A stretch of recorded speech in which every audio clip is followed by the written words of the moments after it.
जरा, इन खाली बर्तनों की तरफ भी तो देखिए। आखिर कब तक हम सिर्फ उम्मीदों के सहारे जिंदा रहेंगे?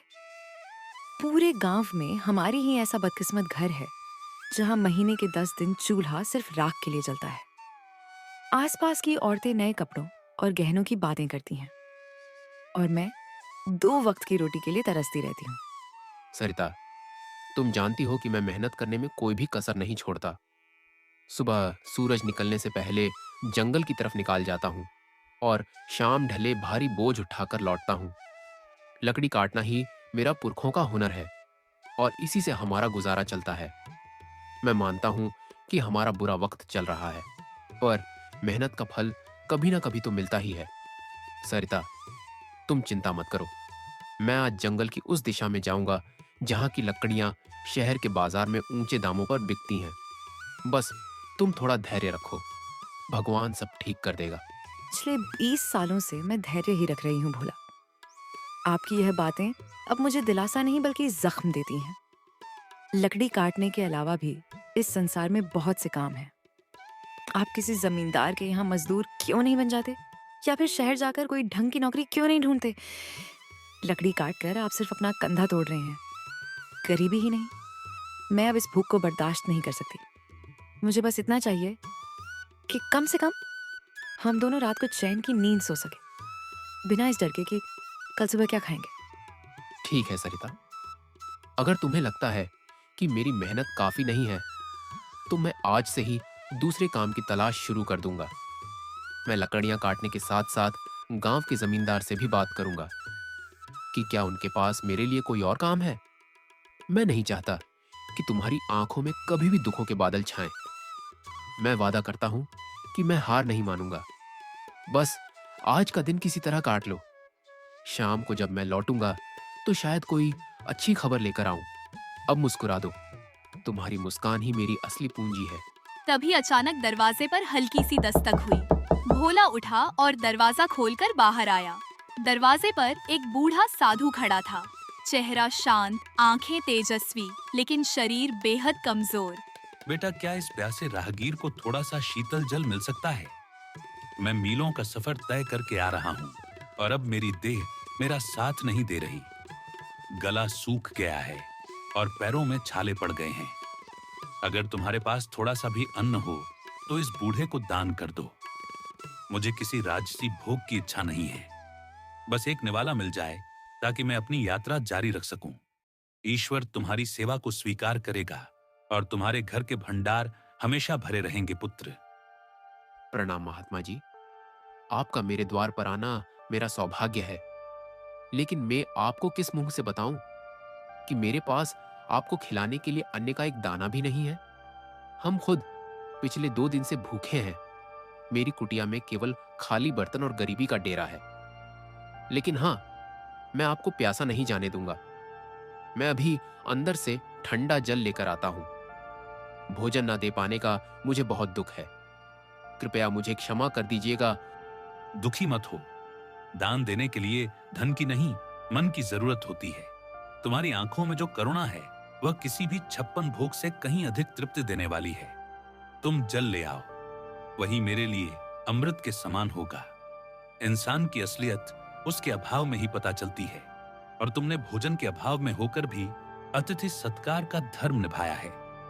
जाओ बेटा, जल ले आओ। मैं यहीं तुम्हारी प्रतीक्षा कर रहा हूं। तुम्हारी सादगी ने मेरा मन जीत लिया है। भोला ने जैसे ही बाबा को जल पिलाया, बाबा का चेहरा चमक उठा। उन्होंने प्रसन्न होकर भोला को आशीर्वाद दिया। भोला, तुम्हारी सेवा भावना से मैं अत्यंत प्रसन्न हूं। मैं तुम्हें 3 ऐसे वरदान देता हूं जो साधारण मनुष्यों की पहुंच से बाहर है। तुम जो भी मांगोगे वह सच हो जाएगा।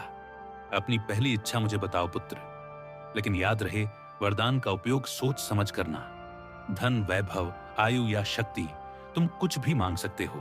बोलो, तुम्हारी पहली अभिलाषा क्या है? महात्मा जी, आपने मुझे बड़ी परीक्षा में डाल दिया। वैसे तो मुझे बहुत कुछ चाहिए, पर मैं अपनी बुद्धि का प्रयोग करना चाहता हूं। मेरा पहला वरदान यह है कि मेरी यह कुल्हाड़ी, जिसे मैं अपनी जान से ज्यादा चाहता हूं, जो भी इसे हाथ लगाए वो मेरी आज्ञा के बिना इसे छोड़ ना पाए, और अगर वह इसे चलाना शुरू करे तो जब तक मैं रुकने को ना कहूं, वो रुक ना सके। क्या आप मुझे ऐसा विचित्र वरदान दे सकते हैं? मुझे लगता है कि यह मेरे बहुत काम आएगा महाराज। अजीब मांग है पुत्र, पर वचन के अनुसार तथास्तु। तुम्हारी कुल्हाड़ी अब तुम्हारी आज्ञा की गुलाम है।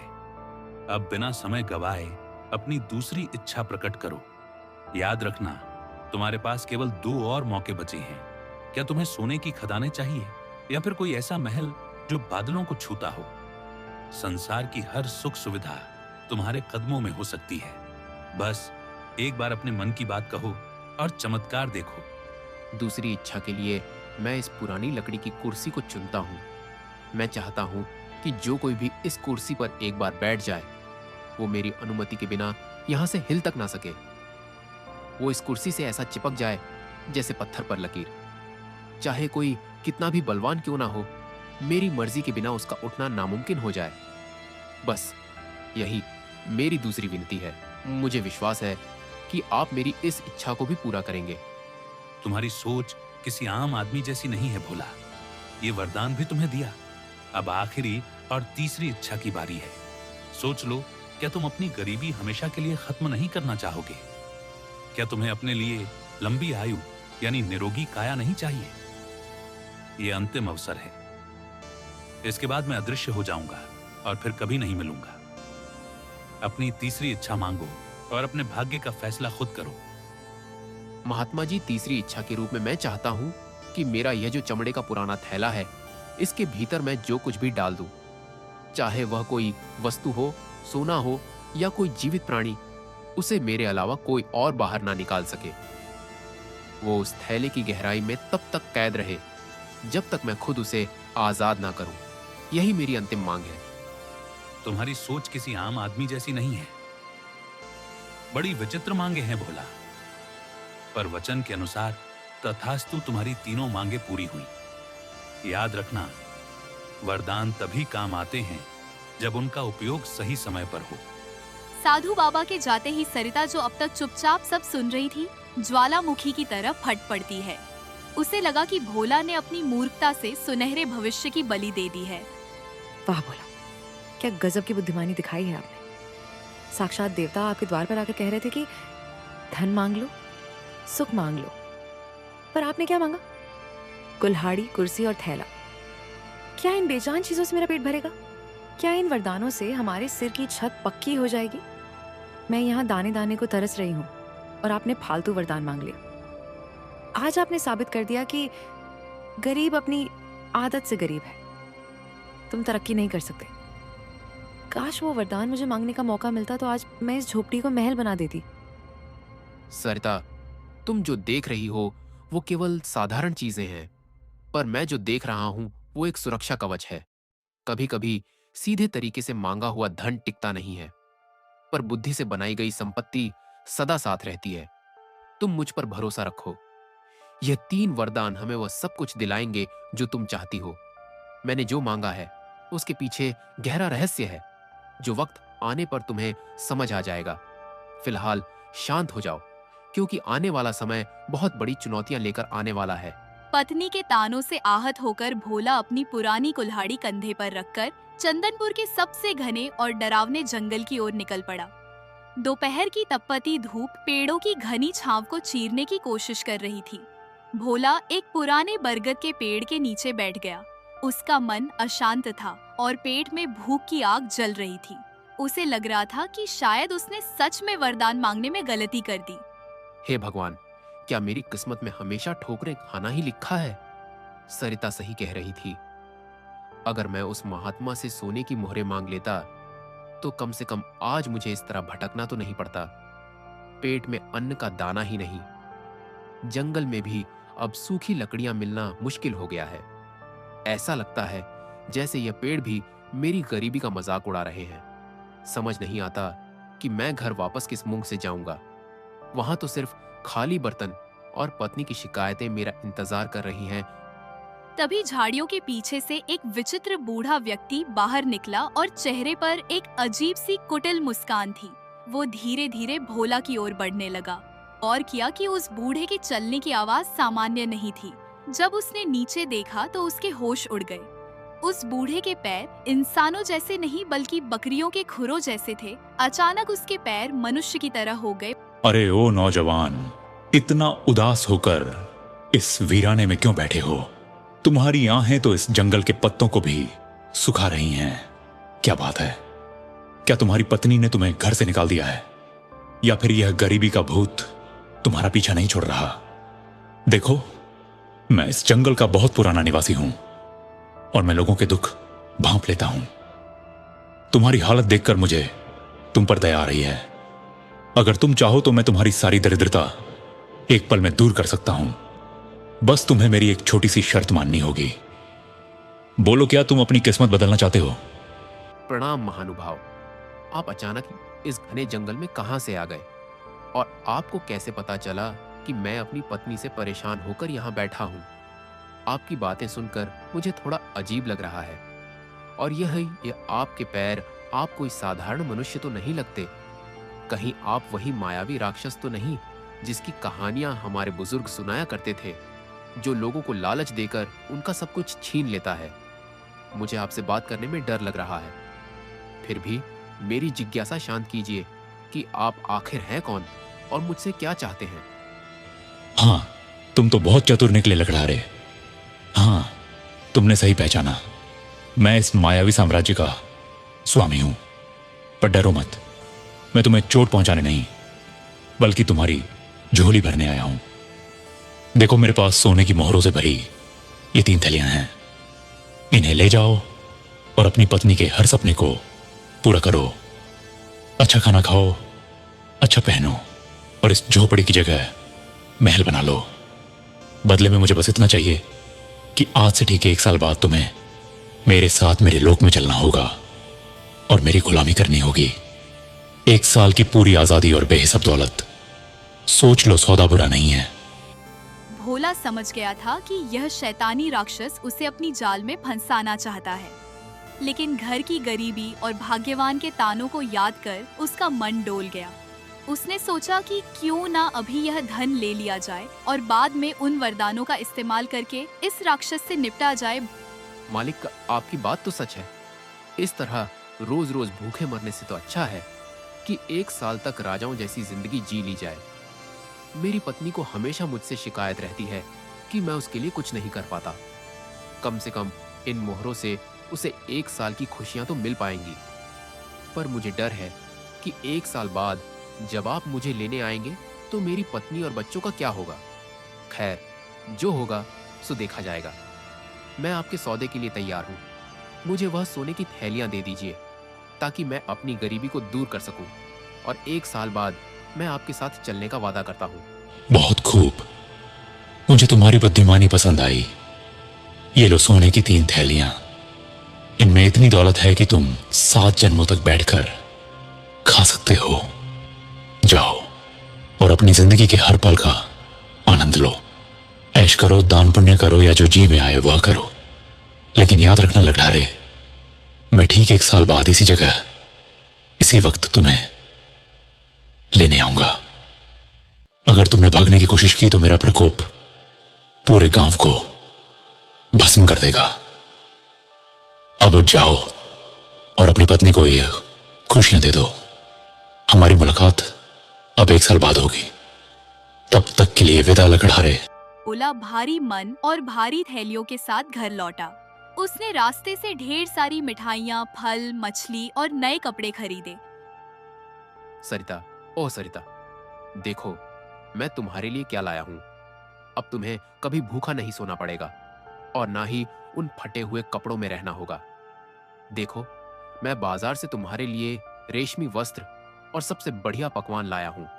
और ये देखो, सोने की मोहरों से भरी थैलियां। अब हम इस पुरानी कुटिया को तोड़कर एक आलीशान मकान बनाएंगे। पूरे भरवारा में हमारे जैसा अमीर कोई नहीं होगा।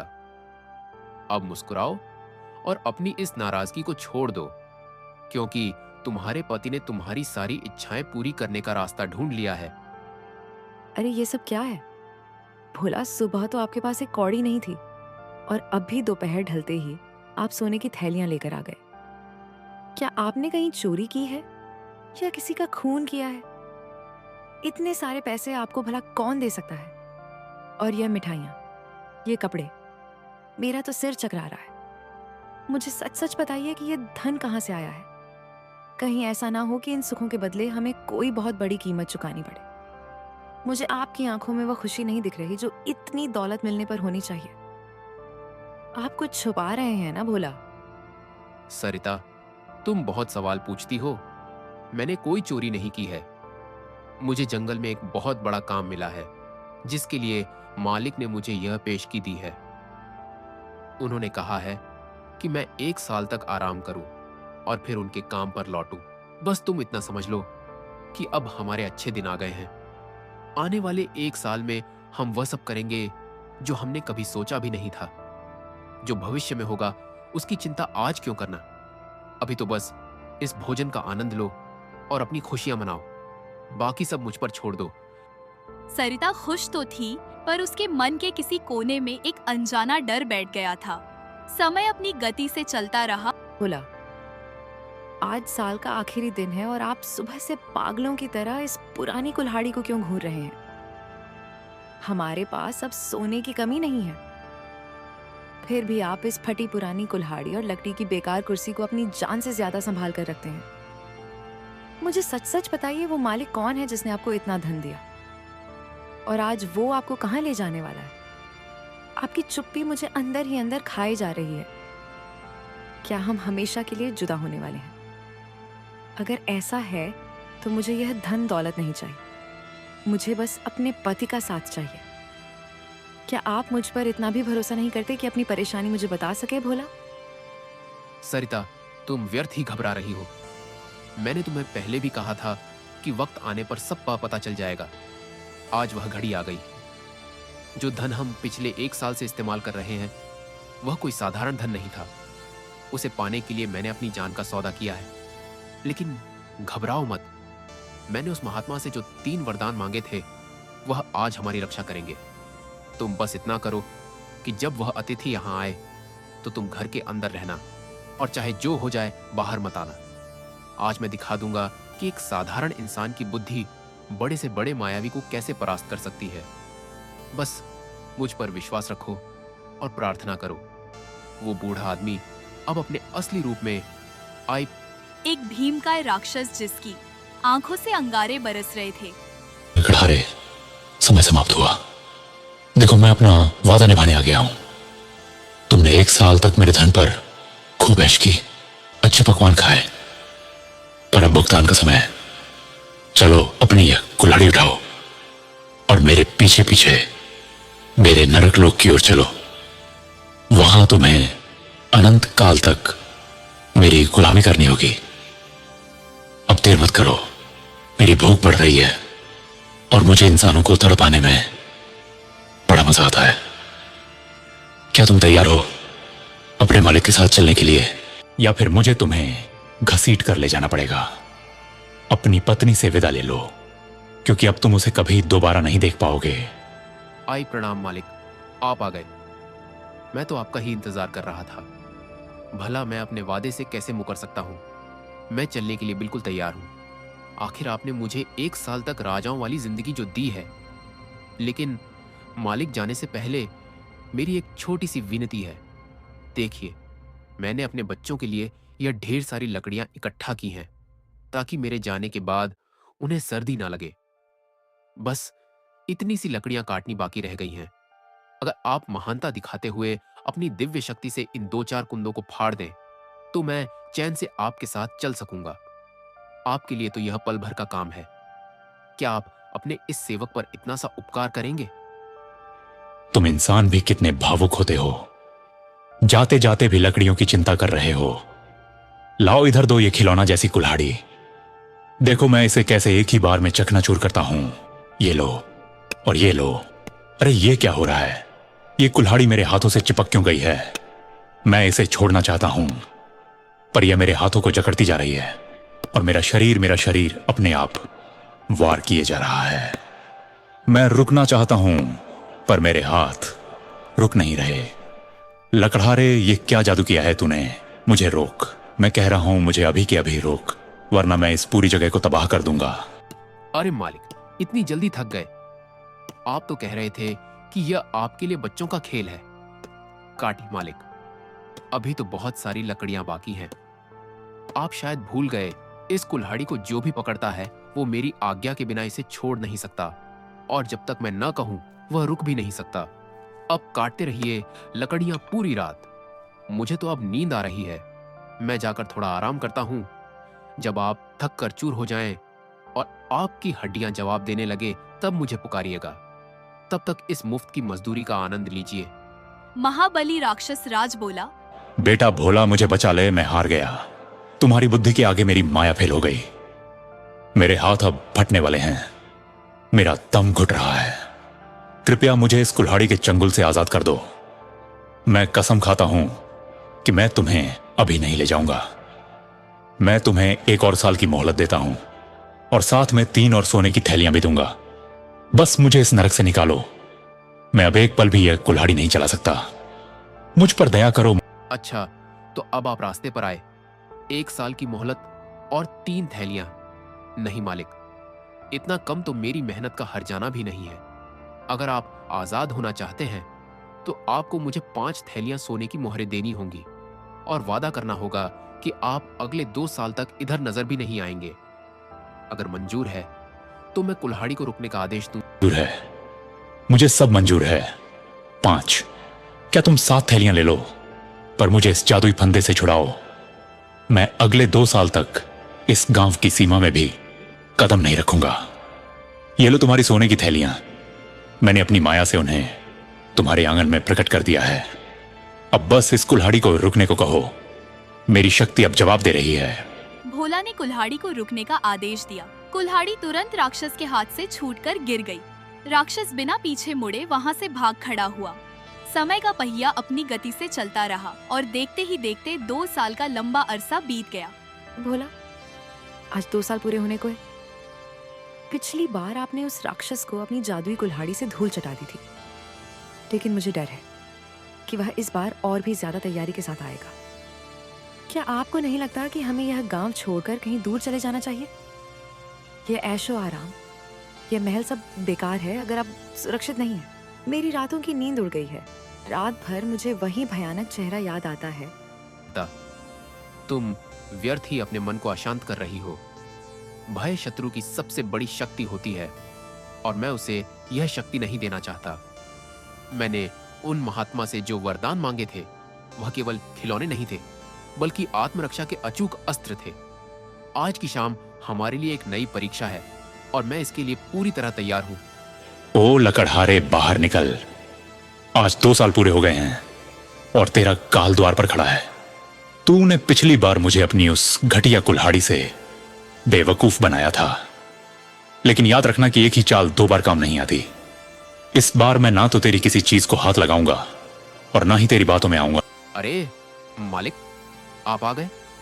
मैं तो कब से आपकी प्रतीक्षा कर रहा था। आप तो बाहर ही रुक गए। क्या आप अपने इस पुराने सेवक से इतना डर गए हैं? देखिए, मैं तो चलने के लिए बिल्कुल तैयार खड़ा हूं। पिछली बार जो हुआ उसके लिए मैं आपसे क्षमा चाहता हूं। वह तो बस एक मजाक था। आइए, अंदर आइए। आप इतनी दूर से थके हारे आए होंगे, कम से कम थोड़ा विश्राम तो कर लीजिए। देखिए, मैंने आपके स्वागत के लिए आंगन में अपनी सबसे आरामदायक कुर्सी रखी है। बस 5 मिनट वहां बैठिए। मैं अपनी पत्नी से विदा लेकर और अपना थोड़ा सामान समेटकर तुरंत आपके साथ चलता हूँ। राक्षस भोला की बात सुनकर सोच में पड़ गया। उसे लगा कि भोला शायद हार मान चुका है। उसने चारों तरफ देखा। वहाँ ना तो कोई कुल्हाड़ी थी और ना ही कोई हथियार। आंगन के बीचों बीच बस एक साधारण सी लकड़ी की कुर्सी रखी थी। अपनी थकान और भोला की विनम्रता को देखते हुए राक्षस ने सोचा कि थोड़ा आराम करने में कोई बुराई नहीं है। लगता है तुझे अब अपनी असलियत समझ आ गई है। अच्छा है कि तूने सरेंडर कर दिया, वरना मैं आज बहुत गुस्से में था। खैर, तू कहता है तो मैं 5 मिनट यहां बैठ जाता हूं, पर याद रखना, अगर तूने कोई चालाकी की तो तेरा अंजाम बहुत बुरा होगा। हाँ, ये कुर्सी तो सच में बहुत आरामदायक है। अब जा, जल्दी से अपना सामान ले आ और अपनी पत्नी को आखिरी बार देख ले। मैं यहां बैठ के तेरा इंतजार कर रहा हूं। अरे मालिक, आपको कुर्सी पसंद आई? यह जानकर मुझे बहुत प्रसन्नता हुई। पर क्या आप जानते हैं, यह कुर्सी जितनी आरामदायक बैठने में है, उठने में उतनी ही कष्टदायक है। जरा कोशिश तो कीजिए उठने की। क्या हुआ मालिक, आप तो हटने का नाम ही नहीं ले रहे। लगता है आप मेरी इस तुच्छ कुर्सी के प्यार में पड़ गए हैं। मैंने आपको बताया नहीं था कि जो भी इस कुर्सी पर एक बार विराजमान हो जाता है, वो मेरी आज्ञा के बिना यहाँ से हिल तक नहीं सकता। राक्षस ने पूरी ताकत लगा दी। उसने जोर जोर से चिल्लाया और अपनी मायावी शक्तियों का उपयोग किया, पर वो कुर्सी से टस से मस न हुआ। ऐसा लग रहा था जैसे वो कुर्सी का ही एक हिस्सा बन गया हो। वो जितना जोर लगाता, कुर्सी उसे उतना ही कसकर जकड़ लेती। हार मानकर वो फिर से गिड़गिड़ाने लगा। भोला, ये तूने फिर से मेरे साथ क्या किया? मुझे छोड़ दे। मैं इस कुर्सी से चिपक गया हूं। मेरी हड्डियां चटक रही हैं।